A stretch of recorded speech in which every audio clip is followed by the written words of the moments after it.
देखिए, तीसरे जे परीक्षा में कुछ ही समय बचा है। अब आपको थोड़ा फास्ट रिवीजन करनी पड़ेगी। देखिए, सिलेबस तो मैं पहले कवर करा चुका था। जो हमने टेस्ट सीरीज का जो बीड़ा उठाया था उसमें बहुत सारे टेस्ट भी हो रहे हैं। आज जो टेस्ट हम डिस्कस कर रहे हैं वो है आपका विधि शास्त्र या जूरिस्प्रूडेंस की बात करते हैं। देखिए, सबसे पहले क्वेश्चन देखिए आपका जो है, इन सूचियों का मिलान करिए आप जो है। अब इसमें देखिए हमारा थॉमस एक्वानिस की बात करते हैं हम जो है, वो बनेगा देखिए हमारा, यानी कि युक्ति से निर्गमित, यानी ए बी सी और डी डाल दीजिए इस तरह करके जो है, ए का 3। फिर उसके बाद देखिए आपका जॉन ऑस्टिन का मतलब जो है समादेश सिद्धांत, ये बनेगा हमारा 2। नेक्स्ट है केल्सन का बनेगा हमारा जो है आदर्श व्यवस्था, ये बनेगा हमारा 1। उसके बाद देखिए मतलब जो है राल्स का देखिए हमारा बनेगा न्याय का सिद्धांत, मतलब समझिए ये बने हमारा 4। 3 2 1 4, 3 2 1 4, मतलब डी आंसर हमारा हो गया है। किसका बनेगा हमारा डी आंसर है। नेक्स्ट देखिए आपका जो है केल्सन के विधि के सिद्धांत को शुद्ध विज्ञानवादी सिद्धांत कहते हैं, क्योंकि केल्सन ने, अब देखिए केल्सन का मतलब समझिए आप जो है, केवल शुद्ध रूप से विधि शास्त्र पर विचार विमर्श किया है, नैतिकता तथा शुद्धता के अनुसार विधि को परिभाषित किया है, विधि को धर्म, नीति शास्त्र, समाज शास्त्र और इतिहास से अलग किया है, शुद्ध रूप से न्याय के रूप में विधि पर विचार विमर्श किया है। देखिए, इन चारों में से देखिए केल्सन की सबसे पहले जो थ्योरी है वो प्योर थ्योरी है। प्योर थ्योरी में क्या किया केल्सन ने, इसने सबसे पहले विधि को यानी कानून को, मतलब जो है धर्म शास्त्र, समाज शास्त्र और नीति शास्त्र या इतिहास से अलग किया है। तो ये समझिएगा हमारा आंसर बनेगा इसमें सी, ये हमारा सी आंसर हो जाता है। नेक्स्ट, निम्नलिखित में से कौन सा संयोजन सही है। अब इसमें जो है संयोजन बताना कौन सा सही है। अब इसका देखिए हमारा, देखिए यथार्थवादी ग्रीक, प्रतीकवादी सेगवेनी, कल्पनावादी इहरिंग। अब इसमें देखिए हमें सही कौन सही है, तीनों ही सही हैं। इसमें आंसर बन जाएगा हमारा ए। अब देखिए आपका जो है नेक्स्ट क्वेश्चन, विधिक सुधार का सबसे महत्वपूर्ण उपकरण है। देखो विधि सुधार की अगर हम बात करते हैं, सबसे महत्वपूर्ण उपकरण है वो है विधायन। विधायन द्वारा विधि के मूलभूत और पूर्व निर्णयों एवं रूढ़ियों से पैदा हुए दोषों से निजात मिल जाती है, दोषों का हल मिल जाता है, जिसे हम विधायन के अंतर्गत देखते हैं। अब इसका आंसर देखिए हमारा जो है, विधिक सुधार का सबसे महत्वपूर्ण उपकरण कौन सा है, विधायन, मतलब यह ए आंसर है इसका। देखिए नेक्स्ट देखिए आपका जो है, निम्नलिखित में से कौन किन अपेक्षाओं पूरा होने पर रूढ़ि विधि का विधि मान्य स्रोत हो जाती है। अब देखिए यहां पर जो है प्राचीनता, निश्चितता और सुसंगति, विनिर्दिष्टता, स्वतः स्फूर्ति तथा दक्षता, निरंतरता, प्राचीनता और कानून विधि से अनुरूपता। देखिए अगर हम बात करते हैं जो है रूढ़ि जो है विधि का विधि मान्य स्रोत हो जाती है जब, देखिए आप कैसे, ये हम बात करते हैं प्राचीनता, निश्चितता, सुसंगति, एक तो ये बन जाता है हमारा। दूसरा निरंतरता, प्राचीनता, कानूनी विधि से अनुरूपता, इन दो को मिला के जो है हमारी जो है रूढ़ि विधि का विधि मान्य स्रोत बन जाती है। तो ये देखिए हमारा जो आंसर बनेगा इसमें, ये देखिए हमारा जो है 1 और 3, इसमें देखिए आगे देखिए ये बनेगा डी आंसर हमारा। देखिए नेक्स्ट क्वेश्चन देखिए आप जो है, प्रत्यायोजित विधान का अर्थ होता है। देखिए प्रत्यायोजित विधान का अर्थ क्या होता है, देखिए आप जो है इसमें देखिए राज्य विधान मंडल के द्वारा बनाई गई विधि, न्यायिक निर्णयों में न्यायाधीशों द्वारा घोषित विधि, प्रशासकीय न्याय निर्णय या कानूनी शक्तियों के आधार पर बनाए गए नियम, उपविधियां, विनियम। देखिए प्रत्यायोजित विधान में क्या है, देखिए आपका कि इसमें देखिए कानूनी शक्तियों के आधार पर बनाए गए नियम, विधियां एवं नियम जो अधीनस्थों के स्वीकार के लिए उसको प्रदान की जाती है, वो उसको काम करते हैं। मतलब जो है अपने जो है पावर को डिस्ट्रीब्यूट करना, प्रत्योजित करना, मतलब जो है इसका आंसर बनेगा डी, यानी कि 6 का हमारा डी। देखिए आप नेक्स्ट देखिए आपका जो है निम्नलिखित में से कौन सा कर्तव्य ऑस्टिन द्वारा आत्यंतिक कर्तव्यों के प्रवर्ग में सम्मिलित किया है। देखिए आत्यंतिक कर्तव्य की बात हो रही है यहाँ पर जो है आत्यंतिक कर्तव्य। देखिए आप जो है अब इसमें देखिए आपका अनिश्चित व्यक्तियों के प्रति कर्तव्य, स्वयं के प्रति कर्तव्य, प्रभु के प्रति कर्तव्य, माता के प्रति कर्तव्य। देखिए अगर हम आत्यंतिक कर्तव्य की बात करते हैं तो इसमें प्रभु को हटा दीजिए आप जो है कि प्रभु से पूजा याचना की जाती है, तो इसमें कर्तव्य का तो मतलब नहीं बनता जो है। तब इसमें देखिए हमारे 1 2 4 ये बनेगा हमारे 1 2 4, यानी हमारा ये डी बन जाता है, तो इसका आंसर हमारा डी हो गया। देखिए आप जो है नेक्स्ट क्वेश्चन देखिए हमारा जो है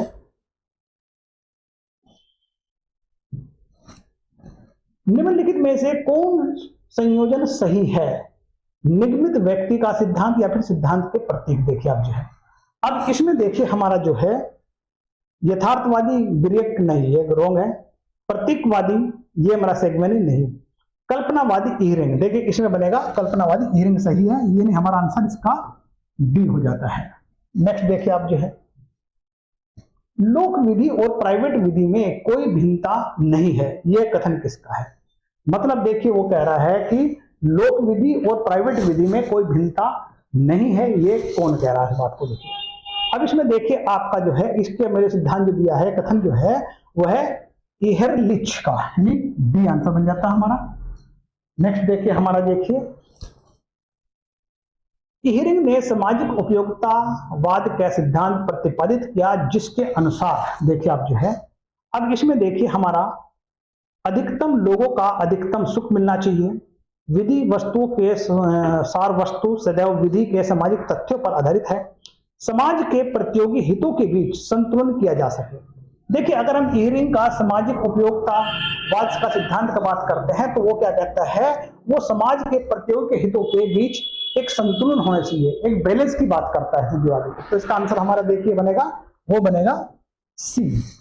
मतलब देखिए आप जो है एक तरह से इहरिंग ने सामाजिक सॉलिडरिटी का सिद्धांत दिया जिसके अंतर्गत हम जो है समाज के प्रतियोगी हितों के बीच संतुलन किया जाना चाहिए, यानी ये बनेगा हमारा सी। नेक्स्ट देखिए हमारा यह निम्नलिखित में से किसने अंतरराष्ट्रीय विधि को समादार के नियम और पेंशन के नियम के साथ मानव प्रणीत नैतिक के अधीन रखा है। अब इसमें देखिए आपका जो है ये बनेगा इसका सेगवेनी, ये बनेगा डी आंसर हमारा जो है। अब देखिए अगर हम सेगवेनी की बात करते हैं, सेगवेनी ने रूढ़ी को ही विधि को की जननी माना है, यानी रूढ़ी से ही विधि का निर्माण हुआ है, उसका उत्पन्न हुआ है, ये बनेगा हमारा देखिए डी आंसर। नेक्स्ट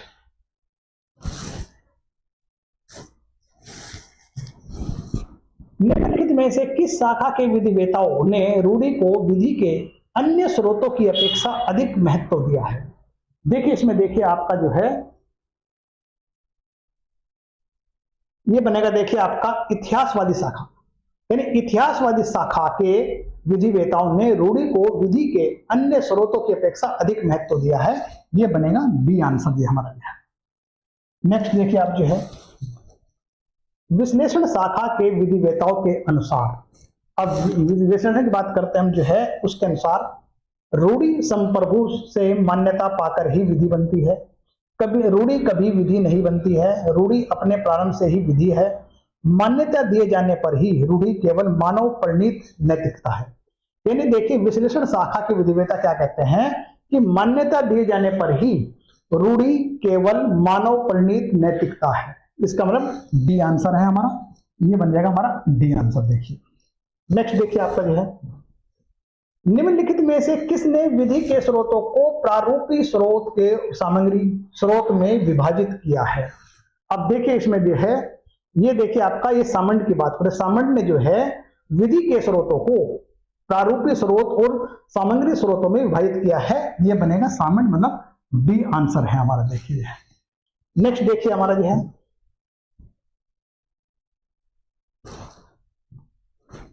विधि शास्त्र की घोषणात्मक सिद्धांत के अनुसार न्यायाधीश विधि की घोषणा मात्र करते हैं, विधि का निर्माण नहीं करते हैं। इस सिद्धांत के समर्थक थे, देखिए इस सिद्धांत के जो समर्थक थे वो जैसे कुक और ब्लैकस्टोन। देखिए आप जो है, अब कुक और ब्लैकस्टोन की बात करते हैं हम जो है, इन्होंने कुक और ब्लैकस्टोन ने क्या किया जो है, घोषणात्मक सिद्धांत के अनुसार न्यायाधीश विधि की घोषणा मात्र करते हैं, विधि का निर्माण नहीं करते हैं। इस सिद्धांत का जो प्रतिपादन है वो है कुक और ब्लैकस्टोन, मतलब जो है हमारा सी आंसर बन जाता है। देखिए नेक्स्ट देखिए हमारा जो है, पूर्व निर्णय अतीत के ऐसे निर्णय हैं जिनसे भविष्य में निर्माण करते समय मार्गदर्शन प्राप्त किया जाता है। यह निम्नलिखित में किसने कहा था? इसमें देखिए हमारा, देखिए ये बनेगा इसका डायस, ग्रेट, कीटन, डी, ये है ना, इनमें से कोई नहीं। देखिए अगर हम बात करते हैं कोरडोजो ने जो है ये निर्णय, मतलब जो है पूर्व निर्णय अतीत के ऐसे निर्णय है जिनसे भविष्य के निर्णय करते समय मार्गदर्शन प्राप्त किया जाता है। ये बात जो बात कही है ये हमारे मतलब कोरडोजो ने कही थी बात। देखिए इसका आंसर बनता है हमारा वैसे कोरडोजो, जिसका बनेगा हमारा डी आंसर। देखिए आप जो है, नेक्स्ट देखिए हमारा, देखिए निम्नलिखित में से कौन सा युग्म सही सुमेलित है? अब इसमें देखिए ये सारे दिए गए हैं, इनमें हमें जो है सही बताना है। देखिए अब जो है, अब पूर्व निर्णय विधायिका, पूर्व निर्णय विधिवेता, पूर्व निर्णय न्यायाधीश, पूर्व निर्णय करार। देखिए अगर पूर्व निर्णय बात होता है, पूर्व निर्णय सिर्फ केवल न्यायाधीश ही देते हैं, न्यायाधीश विचार करते हैं। इसमें पूर्व निर्णय में विधायिका, विधिवेता, करार का इससे कोई संबंध नहीं होता है, तो इसका मतलब हमारा ये सी आंसर बन जाता है। नेक्स्ट देखिए हमारा जो है, निम्नलिखित में से कौन सा युग्म सही सुमेलित है? अब इसमें सही बताना आपको, देखिए आपको जो है पूर्ववर्ती उपचारी अधिकार, सौरबंदी अधिकार, पर संपत्ति के में अधिकार, संपत्ति मतलब समाश्रित अधिकार, अधिरचित अपूर्ण अधिकार। देखिए इसमें देखिए हमारा जो है वो बनेगा डी, अधिरचित मतलब जो है अपूर्ण अधिकार, यानी डी आंसर है। नेक्स्ट, निम्नलिखित में से कौन सा कथन सही है? अब इनमें सही बताना आपका, देखिए जो है, अब इसमें देखिए